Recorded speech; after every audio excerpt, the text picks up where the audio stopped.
Bonjour à vous. Il y a pas longtemps, je me suis demandé, est-ce qu'on peut faire un diaporama avec des vidéos? Non, l'autre question. Est-ce qu'il y a déjà eu des jeux Terminator sur téléphone? Mais aujourd'hui, on va se pencher sur des applications. Parce que j'ai pas envie de dire que ce sont des jeux, car ça n'en est pas. Pour commencer avec la première application, elle nous est présentée comme un émulateur de Schwartz. Ok, c'est pas vraiment ça, mais bon, c'est plus une simulation de T800. En descendant plus bas, je suis tombé sur le commentaire de Didi Totol qui dit « Ça pue du slip ». Je trouve pas. Car sachez que je ne suis pas d'accord avec ce commentaire. En lançant l'application, je ne m'attendais pas du tout à ça. Tout d'abord, on appuie sur l'appli et elle se lance instantanément. Et là, on a le droit à la supervision thermique rouge que je trouve super. Mais personnellement, je l'aime beaucoup cette appli, car on pourrait s'y croire. La vision rouge ressemble à celle du film, on a quelques petits trucs écrits sur la droite, mais ce que je trouve le plus fascinant, c'est que ça redessine absolument tout avec des traits blancs. Et quand je dis tout, c'est vraiment ça. Regardez, une nappe de cuisine par exemple. C'est hallucinant, je trouve. En plus, j'ai vraiment l'impression que les trucs à droite montre ce qu'il y a à l'écran. Pour l'application suivante, qui se nomme Terminator Vision, elle nous est présentée comme ça. Vous voulez être un Terminator? La vision humaine hybride de Cyborg dans le destin sombre? Terminator, la vision hybride humaine de Cyborg dans le destin sombre. On sait encore Dark Fate, le dernier film Terminator, ça veut dire destin sombre, donc je pense qu'il parle de ça. Et en descendant, on a le droit à un super commentaire de Petro William qui dit « C'est trop cool, mais qui met qu'une seule étoile ». Il doit être bizarre dans la vie de tous les jours, lui.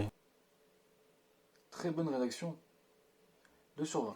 J'espère juste qu'il est pas prof. Bref, l'appli c'est ça quand on la lance, avec cet écran qui sert à rien à part appuyer sur Start. Alors pourquoi ils n'ont pas fait comme l'autre appli juste avant, ne pas lancer le jeu directement?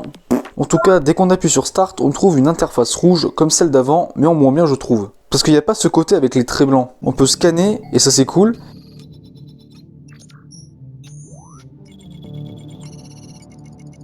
Et on peut switch entre plein de trucs 3D qui servent à rien.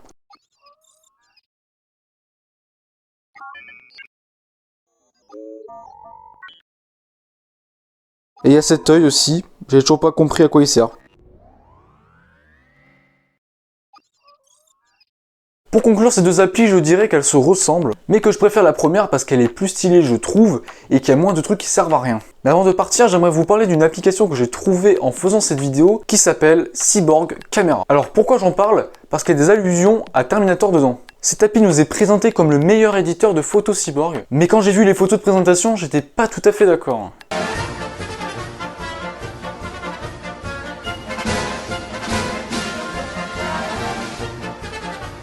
Je vous présente Alfred, c'est un tueur sanguinaire mangeur d'organes. Non, sans déconner, lui tu le mets en screamer, je décède. En descendant encore une fois, je suis tombé sur le commentaire de Clément Beauvais qui dit « Je préfère le bouton désinstaller ». Bon, en gros, le concept est simple. Tu crées tes propres photos de cyborg, sauf que c'est moche, parce que c'est hyper simplé. Tu prends n'importe quel autre truc sur ordi, genre Photoshop, pour faire un cyborg, il faut plusieurs heures pour avoir un résultat concluant. Là, non. C'est juste bizarre. Ça va pas m'empêcher de m'en servir pour faire la miniature parce que lol. Mais sachez que cette appli n'est pas ouf. Voilà pour aujourd'hui, c'est terminé pour moi. J'espère que ça vous aura plu. À bientôt. On y va? Ouais. On y va.